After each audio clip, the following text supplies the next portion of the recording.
చాలా మంది ప్రజలు ఈ టెంపుల్ కి వెళితే పిల్లలు పుడతారని నమ్ముతున్నారు. దీన్నే గర్భరాక్షాంబిక టెంపుల్ అని పిలుస్తారు. ఇది తమిళనాడులోని తంజావూరు జిల్లాలోని పాపనాశనంకి దగ్గరలో ఉంటుంది. ఇక్కడ గర్భరాక్షాంబిక దేవితో పాటు పుట్టమన్నుతో స్వయంభూగా వెలిసిన శివుడు కూడా ఉంటాడు. స్వయంభూగా వెలిసిన 64 శివుని టెంపుల్స్ లో ఇది కూడా ఒకటి.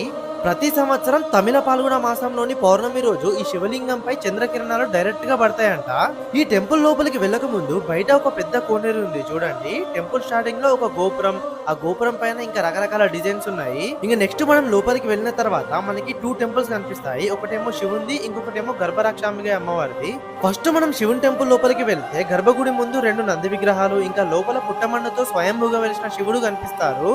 అట్లనే ఇక్కడ శివుని టెంపుల్ తో పాటు కుమారస్వామి, వినాయకుడు, దక్షిణామూర్తి టెంపుల్స్ కూడా కనిపిస్తాయి. అట్లనే ఒక బావిలో ఇట్లా పైసలు కూడా వేస్తున్నారు చూడండి. నెక్స్ట్ దీని పక్కనే ఉన్న గర్భరాక్షాంబిక టెంపుల్ కి వెళ్ళాలి. చూడండి ఎలా ఉందో. పిల్లలు లేని వారు ఇక్కడికి వచ్చి మొక్కుకుంటే పిల్లలు పుడతారని నమ్ముతున్నారు. ఇక్కడ ఈ టెంపుల్ గురించి హిస్టరీ మొత్తం ఇక్కడ బోర్డ్స్ లలో పెట్టారు చూడండి. మీకు ఈ గర్భరాక్షాంబిక టెంపుల్ గురించి తెలుసా? తెలిస్తే కామెంట్ చేయండి. దీని ఫుల్ వీడియో యూట్యూబ్ లో పెట్టాను చూడండి.